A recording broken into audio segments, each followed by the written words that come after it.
Rosalinda. Ngayon lang kita nakitang nagkaganyan, Valeria Altamirano. Ikaw na laging palaban, mapagmataas, matigas ang ulo, dominante.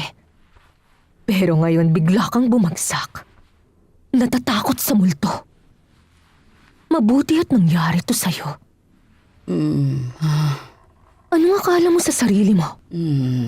Ikaw lang ang pwedeng mabuhay ng mapayapa. Dahil sa'yo nawala sa akin si Alfredo. Dahil sa'yo, kagagawan mo.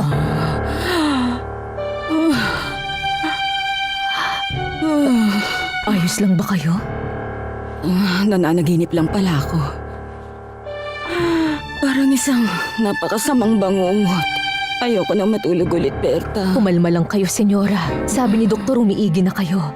Sigurado siyang ligtas na kayo sa panganib ngayon. Magaan ang pakiramdam ng katawan ko. Umiigi na ako. Kaso yung sakit nyo, nasa isip lang.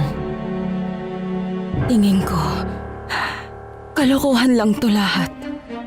Nagpapaapekto ako masyado sa babaeng yun.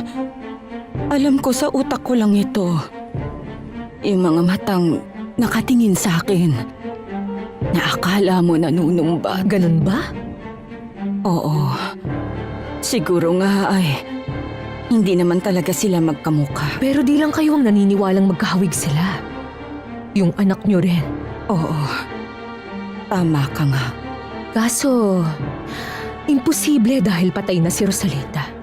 Nasunog siya sa ospital kung saan siya dinala pagkatapos niyo siyang itulak sa pagkabaliw.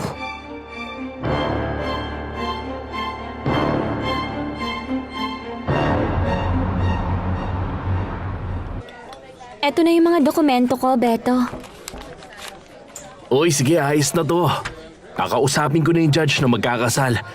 Maghanda ka na, mahal ko. Dahil sa wakas, mapapasayo na ang gwapong lalaking to. Iyon ang pinaka-pinapangarap ko. Susunduin kita mamaya. Saan naman tayo pupunta? Gusto kong makilala mo na si Papa. Sigurado ako, magugustuhan ka niya. Tingin mo ba? Siyempre naman. Alam mo, may sakit nga ngayon si Mama eh. Talaga? Ay, baka umaarte lang yun. Kaya huwag ka na mag-alala. Isipin mo yung tayo. Wala nang iba, mahal ko. Nangagawin niyo sa kanya ang anak niya. At nang sinabi niyo rin sa kanya na ina niya ang pumatay sa ama ni Fernando Jose. Kapapanganak lang ni Rosalinda noon. Kaya hindi niya kinaya, tuluyan na siyang nabaliw. Pero yung sinabi ko, totoo yun. Totoo. May katotohanang nakamamatay. At ang mga namatay na hindi nagpapatawad. Anong ibig mong sabihin, Berta? Wala na si Rosalinda pero baka hinahabol kayo ng kaluluwa niya.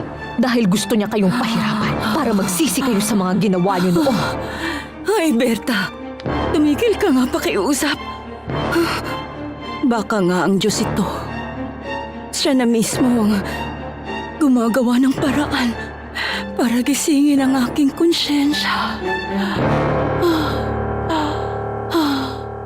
Hindi ako makikipagkita sa kahit sinong lalaki. Maghahanap ako ng pwesto para sa tindahan ng bulaklak ng kaibigan ko. Alam mo, medyo may ibang kutob ko sa'yo eh. Tingin ko may something kayo ng pianistang yun. Uy, wala no? Kaya makakahinga ka na ngayon. Ay, naku, ang gwapo niya. Baka magpunta siya minsan sa apartment. Ah, talaga? Inaya ko, kaya tinanong niya address ko. Kung di siya interesado, edi sana hindi na siya nagtanong, di ba?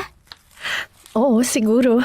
Pero alam mo, tingin ko ang gusto niya talaga ay ikaw, Paloma. Kumusta si Valeria? Tulog siya ngayon. Saan siya natatakot? Natatakot siyang mamatay. Pero masyado pa siyang bata. Pero wala sa edad ang kamatayan. Fernando Jose, yung babaeng yon, yung singer, totoo ba talagang kamukha siya ni Rosalinda? Sobra, Tito Alfredo. Parang may misteryo sa kanya, hindi ko maintindihan. Pero ngayon aalamin ko kung ano ang katotohanan. Nakakatawa ang buhay, no? Ako naghahabol sa kanya tapos siya naman, hinahabol ka. Paloma, magsabi ka nga. Nililigawan ka ba niya? Natalia, Tingin ko oo. Ay, nakakaingit naman. Ang swerte mo. Sana nga ikaw na lang ang magustuhan niya. Kasi wala siyang pag-asa sa akin. Ayaw mo ba talaga sa kanya? Aaminin ko, may dating siya sa akin pero hindi ko alam. Parang may pumipigil sa akin. Bakit? Ewan ko. Hindi ko rin maipaliwanag to. Parang natatakot ako masaktan niya ako. Diyos ko naman, wag mong isipin yan, Paloma. Natalia, posible kaya na may kinalaman si Fernando si Altamirano sa nakaraan ko? Sa